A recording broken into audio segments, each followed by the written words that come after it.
those guys, were kind of like, what Mo Norman is to you. I mean, they were a lot of guys with a lot of wisdom that were willing to share the things that they had learned along the way, the mistakes that they had made along the way, and it was a master class, and not only coaching but life too. So there's no better feeling knowing that when you wake up in the morning to go play golf, so that you're going to play well. So my mission today is to help as many people as possible wake up every day feeling good that they're going to go out there and play great because of the single plane swing.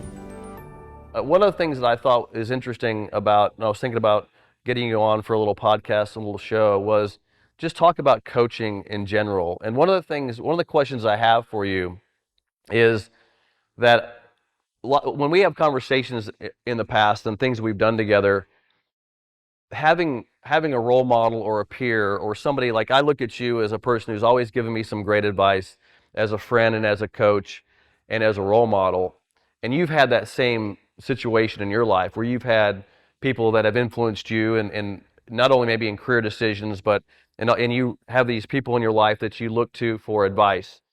I wanted to talk to you about how important that is to you and how important that is to have in your life as far as having coaches people you can talk to when you need advice on certain situations. So I wanted you to kind of dive into that because I've always talked to you a lot about that subject.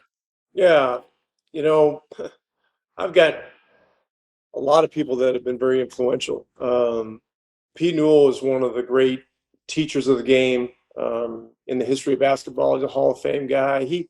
As a coach, he won the NCAA championship. He won an NBA championship. He won an Olympic championship. And then he got out of coaching pretty early and focused his attention on teaching the game. And he had a camp in Hawaii for many, many, many years to teach big men footwork. And so I worked his camp for 8 or 9 years during a pivotal period in my coaching career where I was going from being a very young assistant to an assistant, having a lot more responsibility. And, Pete taught me a lot about the geometry of the game. Look, this is 20 some years ago. The game has changed a lot since then. But in terms of basic work, gaining confidence as a teacher, it was a really great thing. And in those days, NBA players participated in this camp. It was legal. They would come for a week, and then you get a chance to work with some really high level players. I mean, guys, in the early days, guys like James Worthy and some of the real stars would come to this thing, and so that was great experience. The other guys that have been really key guys for me are Bill Fitch gave me my first coaching job. I was a player. I was not much of a player in the NBA, but I was a player. I hung around for 5 years. My fifth year, I was giving it one last shot, and got to try out with the New Jersey Nets. Bill Fitch was the coach there. Um, Interestingly and ironically, he only had one assistant coach at the time, and so I ended up making the team for about a month, and our best player was out with an injury. So when he came back, I knew I was probably the guy that was going to get cut. So Roy Hinson was that guy. He came back. Then I got a phone call one day. And listen, I was living in New Jersey. I was living in Hoboken with my future in-laws.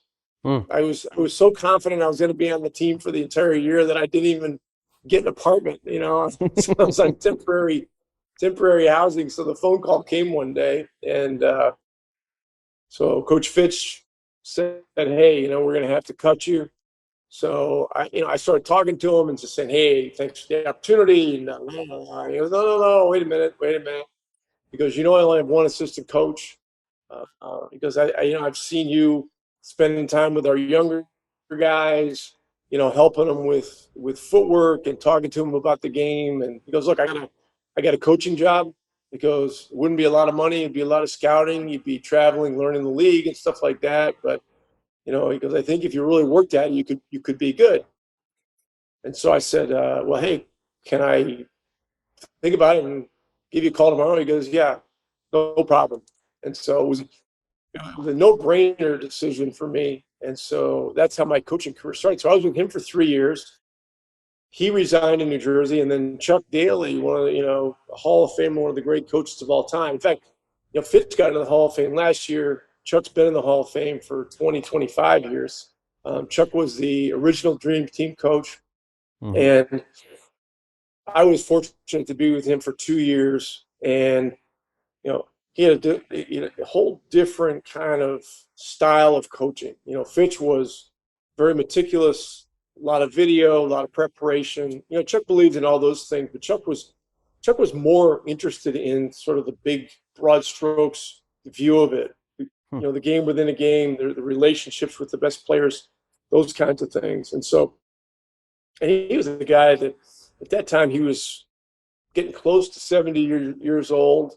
He had all of this wisdom, and he was willing to share it with me, which was phenomenal. So I was with him for 2 years, and then I moved on to a couple other places. I worked with PJ Carlissimo in Portland for 3 years, and then I went to Indiana with Larry Bird for 3 years, and that was a situation where I was an assistant coach who basically was the top assistant coach with really head coaching responsibility. I was doing the practice plans, I was coordinating the offense, those kinds of things. Mm-hmm. But all these guys were different. Fitch was the preparation guy. Chuck was the big picture guy. PJ was very focused on game prep, defense. And Larry Bird came in and said, "Hey, look, I don't know anything about X's and O's. I need two guys that know, I need an offensive guy and a defensive guy." He goes, "And I'm going to get these guys to play hard. I just need you guys to make sure that they're in the right places on the floor." And that's exactly what he did. And he was coach of the year the first year. And we pushed the Bulls with Jordan and those guys to Game 7 in the conference final. So we had a hell of a year. And then from there, I took a year off, and then I ended up getting the Detroit job as my first head coaching job for a couple of years. Went to Indiana for 4, and now I'm in Dallas, and I'm in my 12th year. Wow. And Yeah. had an amazing run here, with a great owner.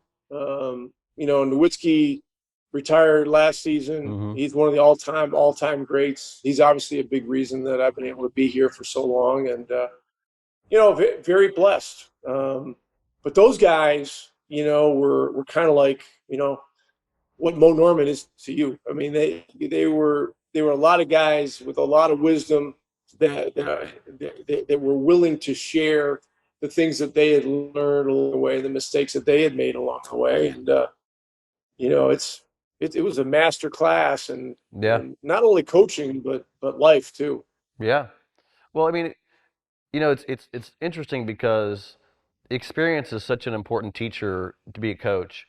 You can have all the knowledge in the world, but applying that knowledge and experience and failing, and then you've helped me a lot in that regard. And I think I had the same experience with you. You watched me play and you caddied for me once, and then you came out and said, "Do you ever think about coaching?" I think that was my experience, but I think that was great advice because stepping into that arena of coaching and helping people, and I've taught, God, I mean, in my academy, but just personally, but just becoming a coach, to me, it's the experience and learning from coaching and then getting advice from other coaches. And what do you think if you had to give a coach advice? Because I mean, golf coaches come to me all the time. They say, "Todd, have you had so much success as a coach?" And I'm like, "Where do I start?" But a lot of it has been just coaching and just being able to get in front of people and figure out what works and what doesn't work, and then build the systems around what works and what doesn't work. One of the most valuable things I did was I produced my own 1 hour instructional video, which was called the Single Plane Solution. And when I produced that video, the reason it was so important to me is because it organized my mind around what messaging I was really trying to coach. So, but that came after 10 years of experience of coaching as well. So when I finally got that organized, it was like, wow, I really have something here that I can help other people with. What do you think how much of that is your experiences as far as how much you had to learn from the time you started out as a recruiter, basically a scout, to the time where you're now, coaching an NBA team, or coach numerous NBA teams. How do you go? How do you get, is it just experience, or can you take some of that wisdom with you out there? How do you reconcile that? Well, you're asking a lot of different things here, but I'll give you a couple of examples. So if you're a young coach and let's say you're trying to get into the NBA, you've got to, and people always ask this, what do I do? Is it who you know or what you know?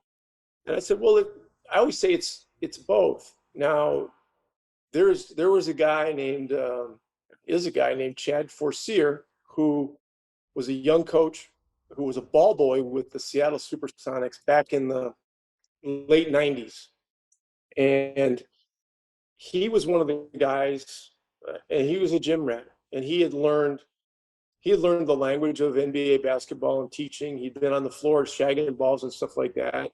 But he had the mechanics and he had a lot of the basics that you would need to be a good coach. So he used to come out, he'd save his money, he'd get on a plane to Hawaii, and he'd hang out at Pete Newell's camp for a week.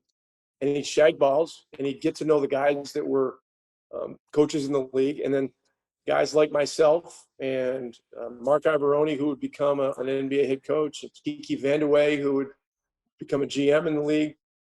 We saw Chad, working with players and stuff like this. And when you get an NBA coaching job, you have the ability to hire staff and you have the ability to hire some behind the bench guys to do player development. This was even in the early 2000s when I got in. And so, I had a spot for 35 or 40,000 back in 2001.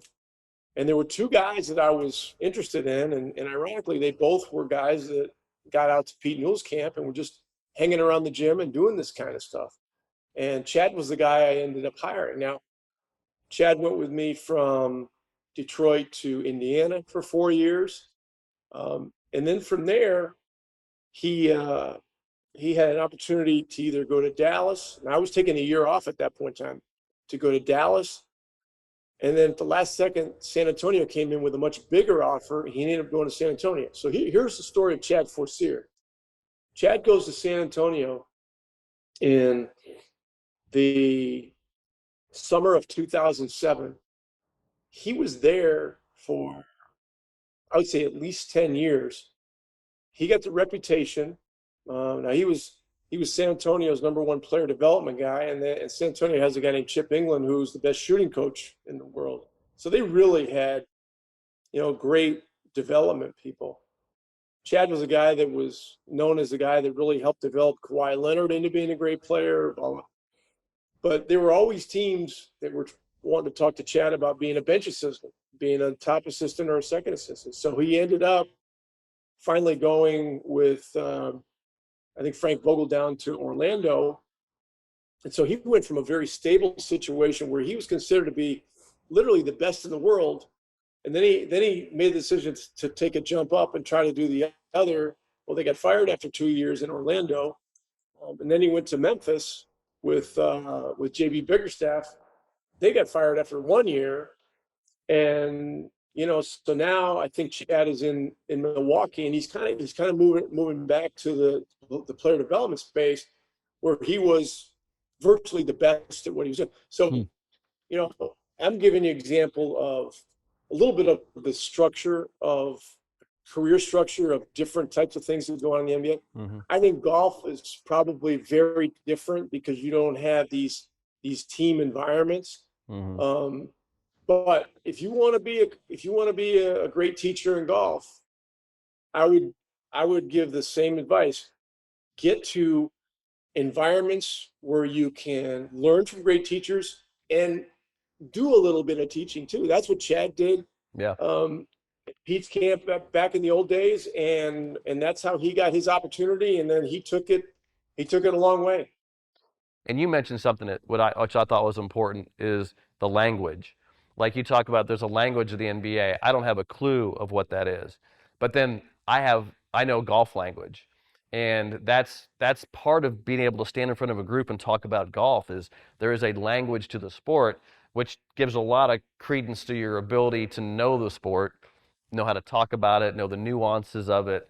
So I think being a player like you were, then I don't consider myself a great player. There's times when I played great, There's times when I had a lot of potential where I'm like, yeah, there's some potential here. But a lot of that is I have a ton of experience with the game, and then a ton of experience refining. I'm a technician, refining what it takes to build skill. And now where I spend my time, which is interesting, I spend my time almost in the science of how, because the question I get asked the most is, how long is this going to take to learn this? And then the next question I get asked is, um, I mean, is this good for everybody? So I spend my time in, look, let's just become really good at practicing this. And so the art of practice is almost where I spend my time, because people, what I've seen, just don't know how to practice. They don't know how to develop themselves. You've helped me with some of that. How do you develop yourself, and how do you do it quickly? And how does that, for the average guy who doesn't have all this background of being a great player or having this history of golf? You got a 60-year-old guy, which is my average age of the guys I teach. Okay. Yeah. So again, there's a lot of things you're throwing out there. So first of all, you don't have to have played the game. You don't have to have been an NBA player to be a great coach and a great teacher. You don't have to have played in the NBA to get an NBA head coaching job. I've had four assistant coaches, Terry Stotts, Dwayne Casey, Mike Brown, and Kevin O'Neill, go on to become NBA head coaches, and none of those guys played in the NBA. And in a couple of cases, you know, those guys were like, well, I wasn't a player, blah blah blah blah. And I was just like, you keep doing what we're doing, and if we keep winning, you're going to get opportunities to talk to teams, and then when you get in front of decision makers, you got to hit it out of the park. Now, in terms of practicing, this is interesting. I'm going to tell you two stories. Okay, I was on the phone last week with Bob Rotella, who is the foremost mental coach on the PGA Tour. Bob was my college sports psych professor at the University of Virginia in 1983 Yeah. and 84. Okay, I took a couple courses from him, got to know him well. He worked with our team in 1984 that went to the Final Four as an underdog. We had a run. And then after that, he went out to the PGA Tour full time. He started working with, a couple of names were Dennis Watson, and then it was Tom Kite, and then, now he's works with all the great players. So we were talking about free throw shooting, is one of the areas where any team can get better. And so he goes, one of the things about free throw shooting is that this is not a sexy, fun, you know, kind of thing to Right. work on. This is like rote freaking, repetition. Right. It is a freaking grind. Here was his comparison.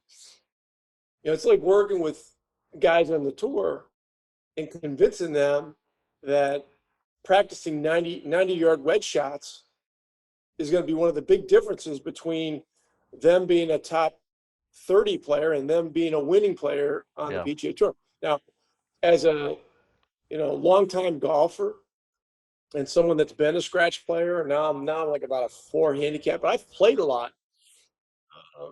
And when I went from being about a 9 or a 10 to about a 5 or a 6, one of the guys that directed me in this direction was Peter Jacobson, who became a friend of mine when I was working for the Blazers for PJ Carlisle. And I actually caddied for Peter in the 96 British Open.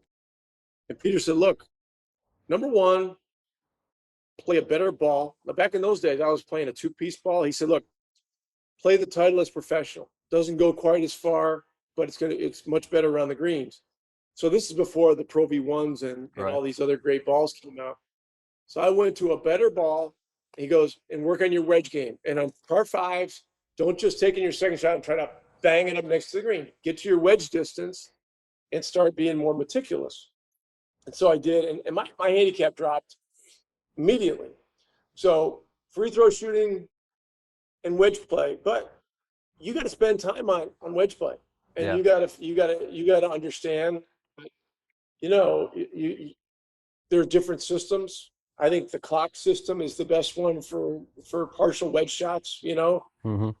You take it back to 9 o'clock for a 30 yard, 10 o'clock for a 40 yard, and Hmm. so on. So you got to have your own system. So here's the other thing: practicing things, and sometimes you can get a tip that immediately makes sense. So last year, I'm on the driving range at Dallas National, which is where I play in Dallas, and I see this guy down at the end of the range. He's got a hat on. He's dressed well. Looks like a young guy. He's got a big bag. Looks like he might be a tour player. So I look, and it's Bryson DeChambeau, who I've never met. Okay, who's from Dallas, went to SMU, and look, through you and my association with Mo Norman, because of you, I became a full-fledged natural golfer for a period of, I don't know, 3 or 4 years or whatever it was. And I went over to say hello to him and let him know that, number one, that I was an admirer, and was interesting that he was having success basically with a single plane swing. And also to tell him that, that I had spent some time with Mo. So we got into a conversation, and I said at one point, I said, "Hey, what kind of ball are you using?" I said, "I'm trying to somehow get 10 extra yards." He goes, "Well, I'm using this Bridgestone ball." He goes, "But," he goes, "let me see your swing." So I took a driver and I hit a couple. He goes, "Look," he goes, "I can get you 40 extra yards." He said, "But you're going to have to do a couple different things with your swing." So I said, "Well, all right, I'm a pretty good learner. If you can give me a couple things to work on, I'll get out of your hair." He goes, and he showed me his thing, which he calls end range, which is, you basically roll your shoulders forward, you open up your right arm, and then you bring your hands together and you get to here. So you get everything connected so that it doesn't move. And what happened was, immediately I started swinging like this, and because I was connected, I wasn't breaking this elbow going back. I was immediately getting 5 to 8 yards further on my irons, and 10 or 12, even more than that, on the driver. And so I was like, whoa, it's pretty easy. Just gotta do this. And then he said, look, the other thing is, on the backswing, you got to straighten your back leg. You're swaying, and you're losing power because you're not storing power and release. So I did that. And look, I got hitting the ball 15 yards further off the tee. I wasn't hitting 40 yards further. I didn't get all the way there.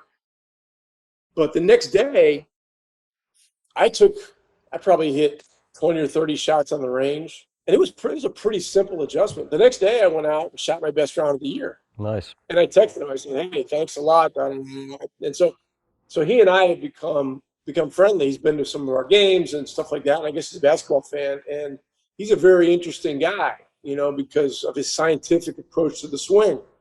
Um, and so I think there are certain situations where you can take a tip and apply it and get instant results, and probably get sustained results. But a lot of this stuff, like partial wedge shots, stuff like, you just got to do it. I mean, you just got Well, to do it. And there's no substitution to getting out there, getting a yardage gun or getting a track band, and just hitting them one after the other. And as you have success and get the feel, you gain the confidence. The same way you gain confidence as a teacher by getting in teaching environments, getting your mojo, having players improve, and then you gain more and more confidence, and it becomes a positive feedback cycle.